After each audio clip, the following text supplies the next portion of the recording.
Después hay quienes me hacen preguntas a mí. Por ejemplo, dice uno de los mensajes, muy probablemente tu primer contacto con Wilson como periodista debe haber sido en noviembre de 1983 en Buenos Aires, cuando la asunción de Alfonsín como presidente a la salida de la dictadura argentina. Sí, Edgardo, que es quien manda ese mensaje, tiene toda la razón del mundo. En esa ocasión fue que yo traté por primera vez a Wilson como, obviamente, como periodista. ¿Estabas en la Casa Radical aquella vez cuando habló? Estaba allí y estuve antes en el Hotel Presidente, Claro. en ese mismo momento, Claro. unas horas antes, cuando dio la primera conferencia de prensa que dio al llegar a Buenos Aires con medios argentinos, con medios uruguayos. ¿Hay alguna anécdota divertida de lo que implicó como tropezón o como violento choque con la realidad del periodismo político para mí? Yo la cuento en el libro que hicimos sobre los 25 años de En Perspectiva. Lo dejo ahí picando.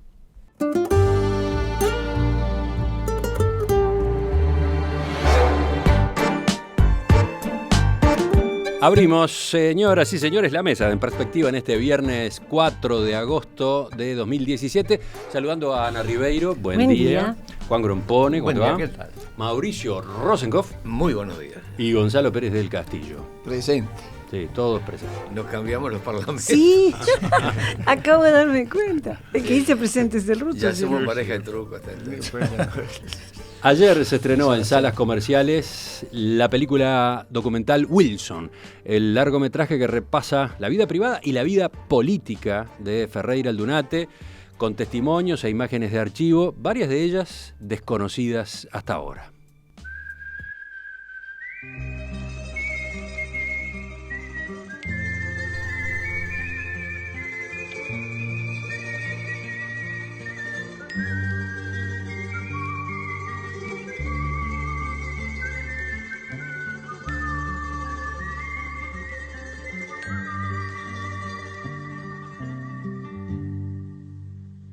Suena antigua,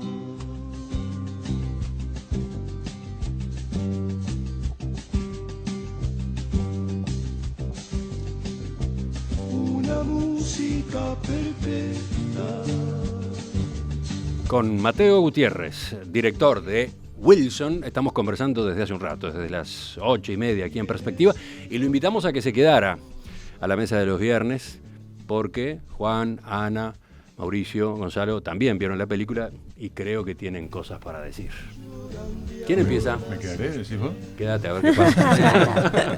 No hay mucho que decir. ¿Quién empieza? Mira, creo que las intervenciones son con viento a favor, ¿viste? Así que tranquilo, No te hay problema, despeinan, no hay ¿no? Bueno, para mí resultó impactante, además, desde el punto de vista cinematográfico, ese documental está muy bien logrado, porque además encara los rostros, las figuras, la gente que da respuesta a una serie de incógnitas y de interrogantes que siempre han quedado flotando, desde el Club Naval hasta el encuentro con nosotros, los Tupamaros. Es decir, no queda nada por descolgar y lo que es realmente emocionante, cuando recién hablábamos de las emociones, y me parece que el cierre con ese documento formidable de Wilson, ese discurso de Wilson en la explanada sobre la gobernabilidad, digamos, es un hito ideológico, ético, moral, para lo que es el Uruguay, para lo que tiene que ser el Uruguay para el futuro. Contanos algo a propósito de ese tramo de la película. Digamos, cuando Juan Raúl dice que tenía contacto con los todos, sí tuvo contacto con los... Perdón. ¿Cómo, sí. ¿Cómo no los va a tener? Claro. Es una organización política en armas, que uno de los problemas es la reinstitucionalización, la pacificación del país, y tiene que tener una opinión y tiene que tener en qué condiciones se podría reestabilizar el país en un acuerdo de esa Totalmente. naturaleza. Ahí yo tuve la intención de desmistificar, la verdad. Se habló mucho de ese tema siempre, es más, él cargó con ese tema como acusación, y yo acá lo que quise fue desmistificar. Hubo reuniones, hubo un par de reuniones, vos lo sabés, pero en que él tenía una conducta opuesta a su característica, no hablaba. escuchaba a ver qué decían ellos y se iba con la información. Pero ¿en qué resultado político dieron esas reuniones? Ninguno. El único resultado que fue una carga para él. ¿Estamos de acuerdo? Está bien. Seguimos. No sé si con comentarios o con preguntas para Mateo. Ustedes dirán. Yo quisiera hacer un comentario. Dale. Más que, a mí me resultó un film muy emotivo, muy conmovedor. Y me pareció un film imperdible para un uruguayo de mi generación. Y me llama mucho la atención y me alienta mucho que quienes producen y dirigen este film no son de mi generación, es otra generación. Y de las cosas que más me gustaron fue que da una visión de cómo se vivió la dictadura por gente que estaba en el exilio. Yo estaba en el exterior, no en el exilio, pero fuertemente en contra de la dictadura, así que tuve mucho que ver con la gente del exilio, y nosotros teníamos una determinada visión de las cosas. Nosotros estábamos dispuestos a aliarnos con el diablo para combatir la dictadura. Pero después está la visión también de la gente que la vivió desde adentro del Uruguay. Jorge Valle, Luis Alberto Lacalle, Carlos Julio Pereira. Y ellos tienen una visión distinta. Claramente, eso queda absolutamente claro en el film. No está comentado, simplemente se nos da lo uno y lo otro. Y también se nos da a la gente que vivió la dictadura dentro de la cárcel, que tienen también su propia visión y sus hipótesis de salida. Y lo que yo creo, que es de mucha actualidad de este film, es que yo creo que esas diferencias que ustedes captaron y reflejan muy bien en el film, nosotros todavía no las hemos resuelto. Interesante eso. Queda un poco patente, sí, algunas cosas que él dice. Ana. Bueno, yo me sumo a todo lo que han dicho mis compañeros. Es un film muy impactante y es imprescindible desde el punto de vista documental. Tú decías, Gonzalo, que lo vea la gente de mi generación, y yo soy profe y no puedo evitar mi condición, y pensaba mis alumnos que vean, que aprendan, que revivan algunas cosas que a veces es tan difícil transmitir oralmente o con una simple fotografía, ¿no? Claro. El ensamble de emotividad, testimonios, viejas fotos, trozos enteros del pasado que se encastran y que tienen un sentido, es muy impactante para alguien que estuvo o que no estuvo.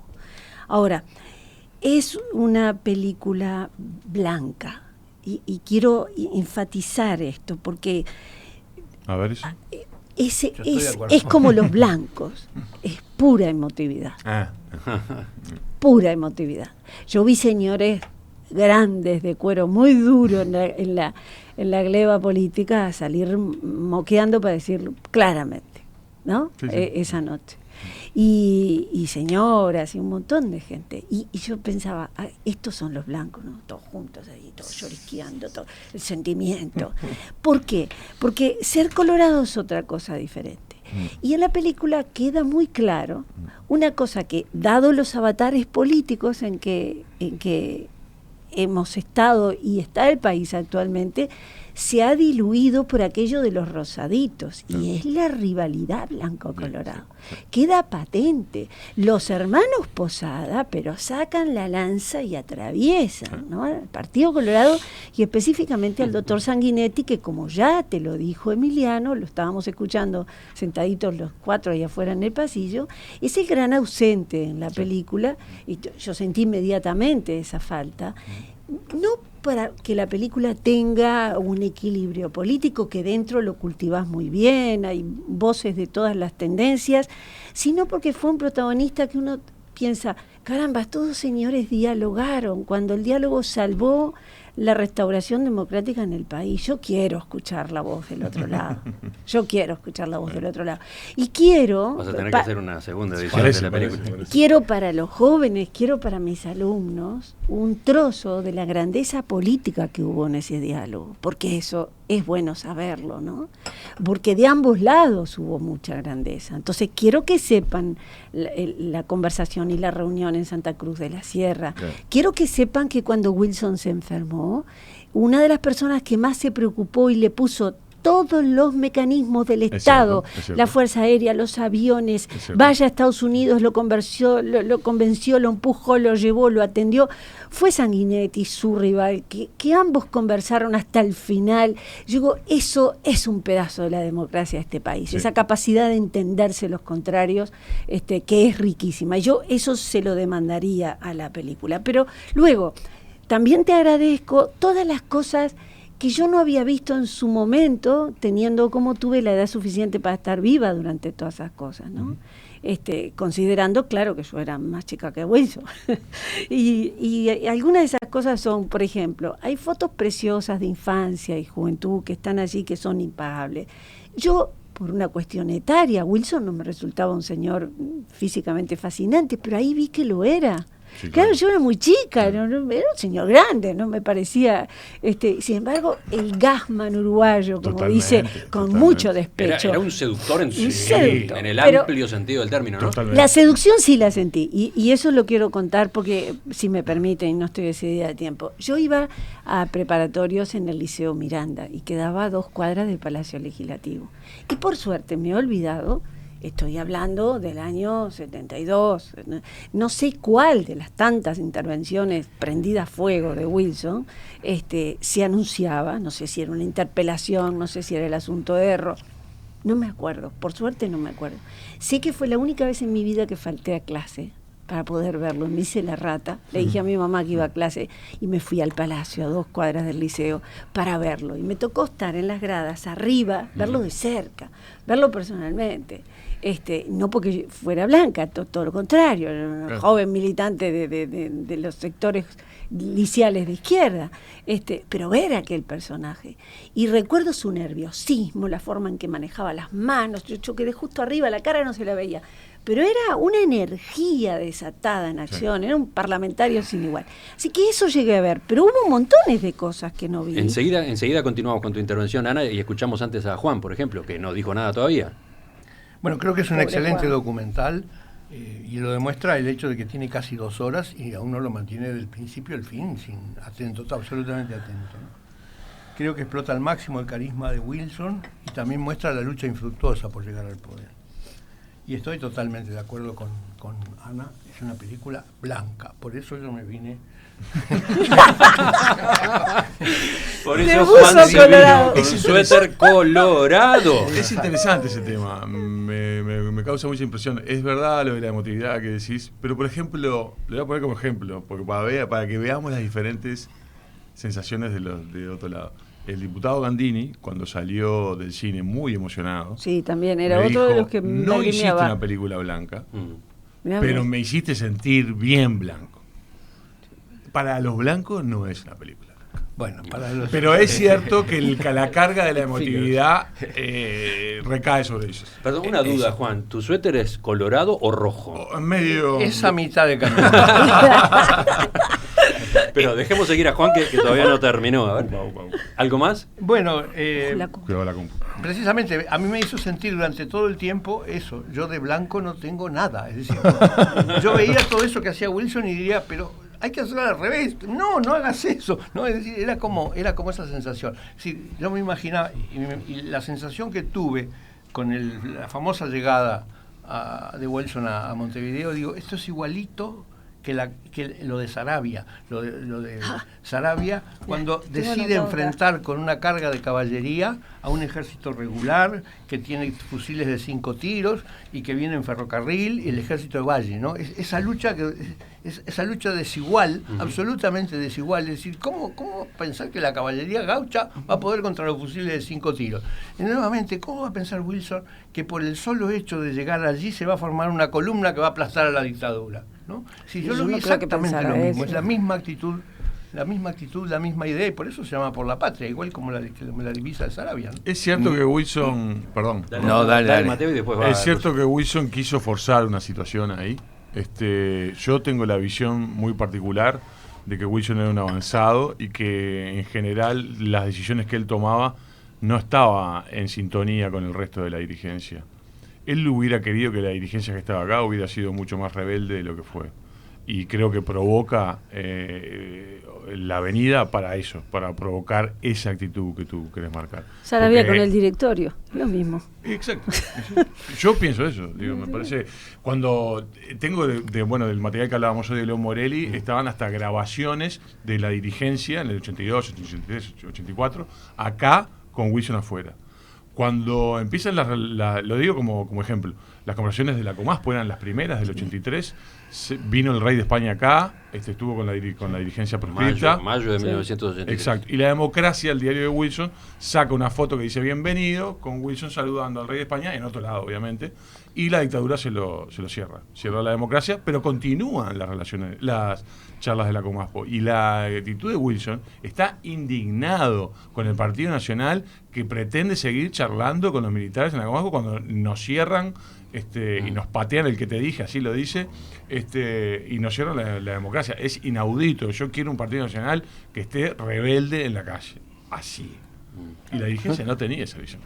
Bueno, lo que yo te digo que demostraste muy claramente en ese documental, esas diferencias que existían entre los que estaban afuera y los que estaban adentro, veían realidades distintas, tiempos distintos, y nos queda la pregunta, ¿qué hubiera pasado si Wilson hubiera llegado? Pero el ruso tiene la palabra. ¿Qué hubiera pasado? Sí. Digo, la gran pregunta que yo creo que nos queda a todos los uruguayos es ¿qué hubiera pasado en este país si Wilson ganaba en el 71 o si Wilson ganaba en el 85? Creo. Las preguntas contrafácticas no valen. No, me permitís, solo para los cuentos. Perdón, también está planteada la pregunta de qué hubiera pasado si Wilson hubiese ganado en el 89. También. Bueno, porque en el 89 por era supuesto, el ganador casi que asegurado, ¿no? Era muy probable ganador y allí es la muerte la que se interpone. Bueno, creo que tenemos visiones un poco diferentes con los camaradas de la tertulia. No creo que sea un documental blanco, es un documental histórico que coloca las cosas en su sitio. Y si bien hay un caudal de emoción de todos los que estuvimos en esa sala, salieron también voces de dirigentes del Partido Nacional indignados, con voces que se expresaron desde la pantalla, y varios. Estás hablando del preestreno, de la función del preestreno. Sí, claro, en la función del preestreno. Es decir, y la otra cuestión es que equilibra las cosas de tal manera, poniéndolas en su sitio. ¿Fueron broncas con qué cosas? ¿Con cuáles de los testimonios? De las declaraciones de la calle, por ejemplo, un alto dirigente del Partido Nacional me dice la mitad de las cosas que dice no son ciertas. O cuando señalan a Posadas, cuando dice, por ejemplo, que igual mi compromiso con usted no lo lee nadie cuando va a... Que era horroroso. Dice. Que era horroroso, dice que eso no existió. Digamos, es decir, que... y además hay un nítido pronunciamiento dentro de todas las proyecciones del sector más militante, más partidario de esa formulación de reforma agraria que hizo cuando era ministro, y lo que son las coincidencias, me han desgrabado y estoy corrigiendo, una entrevista sobre reforma agraria donde estás tú, Ana, y el Pepe, y Carlos Julio Pereira da una explicación en una entrevista que le hacemos, exactamente cuáles eran los objetivos y el planteo que hacía. ¿Cuáles eran los objetivos de la reforma agraria en el año 71? Seguro. Desde que empieza la CIDE. Nuestro compromiso con usted de la fórmula Wilson Carlos Julio en el 71. Ahí está. Claro, pero perdón. Y la otra cuestión, que venía de antes, en realidad. Una discusión que venía de antes. Dame un minuto. No, te iba a complementar. Bueno, no, es suficiente. ¿Estás sugiriendo que habló muy largo, Ana? Jamás. No, ¿cómo se te ocurre? Jamás. Es un prólogo. En Ana es un prólogo. Y la otra cuestión de la avenida de Wilson, hay dos elementos, el pacto del Club Naval y la avenida de Wilson y la concertación. Es decir, lo que se desarrolla en el exilio y se explica claramente. La convergencia en México, donde el entendimiento con los exilados y las presencias ideológicas hace indefectible y necesario un bloque contra la dictadura y un entendimiento de esas fuerzas. Tal vez el error de cálculo, que en política es absolutamente válido, de Wilson, es que cuando llegara acá también hubiera estado presente la convergencia de México. Es decir, que se hubiera trasplantado o se hubiera enquistado acá. Sereñi no estaba de acuerdo, porque acá era otra historia. Pero eso es muy claro, y lo de Sanguinetti, aunque no está presente, porque lo que logra Sanguinetti con los militares, no para una derrota de la dictadura, porque acá la dictadura no fue derrotada, la dictadura cívico-militar no fue derrotada, fue desplazada. Y en esos días, cuando surge el tema de la ley de caducidad, que en forma brillante Wilson la entiende desde su punto de vista y de lo que es necesario en ese momento para el país, determina que haya una transición inclinando la balanza de la interna militar hacia los militares que estaban dispuestos a pasar a la institucionalización y no continuar con lo más férreo y lo más duro de los militares golpistas. Había que intervenir en ese equilibrio, claro. En esa balanza también pesaba las movilizaciones de acá, la resistencia de acá, la actitud de las organizaciones internacionales, todo el mundo del exilio, etcétera. Todo eso pesaba. Es decir, que de la misma manera que Sanguinetti se manda una cuereada para lograr la ley de caducidad, porque como dice Medina, y ya lo había dicho Santoro en cámara, en política nadie da nada por nada, digamos, para lograr esa transición había una exigencia de los militares, que es la que trae Medina con la ley de caducidad. Ley de caducidad donde la ventanita que se puede abrir, y ahí está Wilson, es el artículo 4, que no quedan impunes los violadores de derechos humanos. Y que probablemente hubiese tenido otra aplicación en caso de que Wilson ganara las elecciones del 89. Esa es toda una especulación, ¿no? Eso es una especulación, pero desde el punto de vista práctico todavía se está lidiando con eso. Todavía hay asambleas y declaraciones, y todavía seguimos, como diría Hugo Alfaro, el mundo tal cual es. Respetando el terroir en un fiel compromiso con la calidad. Jiménez Méndez, con 6 medallas de oro, es la bodega más premiada en el concurso internacional Tanat al Mundo. Jiménez Méndez, vinos que seducen el alma. Estamos conversando en la mesa de este viernes con Mateo Gutiérrez, director del documental Wilson, que acaba de ponerse en salas de Montevideo en el día de ayer. Estamos con Mauricio, con Gonzalo, con Ana y con Juan. Habíamos previsto cerrar por acá, pero da la impresión de que quedan todavía algunas consideraciones. Extendemos un poquito más esta conversación. Dale, a ver. Para así no pasa. No, lo que decía Gonzalo hoy, para mí es importante. En la película se intenta reflejar eso. Wilson es como la esperanza, Wilson es la ilusión, Wilson es casi presidente en el 71, no fue por no sé qué. En el 84 el pacto tampoco. En el 89 creo que iba a ser el presidente, no lo fue por su enfermedad, y creo que además iba a ser el presidente que utilizara la ley de caducidad como se hizo luego. O sea, que utilizara el artículo 4 para... Entonces creo que la historia hubiera sido diferente. Pero también no lo podemos saber, es una ilusión. Entonces lo que me queda a mí de Wilson es eso, es como la representación del cambio, de la ilusión, de la esperanza, pero que nunca pudimos constatar si realmente hubiera sido... ¿Me permitís una acotación? Vos mostrás la imagen nítida de un presidente de facto del Partido Nacional. Es decir, no se puede decir que es... una película blanca, digamos, para los blancos, porque también señalan esos estigmas o las dos posturas. Es decir, para un partido nacional que tiene derecha, centro, Y bueno, si se descalzan un poco, llegan a la izquierda. Decís, referenciás a Aparicio Méndez. Aparicio Méndez, claro. Ya volvemos. Que Aparicio aparece. Volvemos a la mesa, volvemos a la conversación extendida hoy con Mateo Gutiérrez, director de la película Wilson, que acaba de estrenarse ayer. A propósito, Mateo, hay varias preguntas de oyentes desde distintos lugares del interior a propósito de cuándo y cómo se puede ver el documental allí. Perfecto, la oportunidad de aclararlo. El jueves 3, se estrenó acá en Montevideo y se estrenó en varios departamentos del país. Ellos son San José, Flores, Florida, Durazno y Cerro Largo. Eso fue ayer. Hoy se estrena en Minas, en La Valleja, y la semana que viene en Colonia, no tengo las fechas, pero son la semana que viene las 3, Colonia, Salto y Paysandú. Así que, bueno, y también se sumó un cine de Fray Ventos y un cine de 33, porque hay cadena de cines, pero después hay cines privados que piden. Entonces, bueno, intentamos. Nos está faltando Rocha y Tacuarembó, que no tienen cine.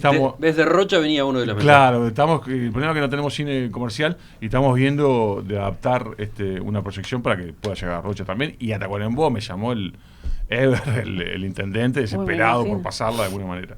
¿Y tú estás yendo también a presentarla, a conversar, a discutir? Voy a ir el viernes a Melo. Que me parece un lugar lindo para presentar la película, y había mucha. Ligeramente blanco. El viernes 11. Sí, ya estaban. ¿Cuál era el chiste? Dijo el comentario. Ligeramente blanco. No, bueno, justamente, y aparte creo, la película queda claro que Melo y Cerro Largo fueron formación, no solamente personal, sino política, filosófica de Wilson, así que. Bastiones. Fundamental.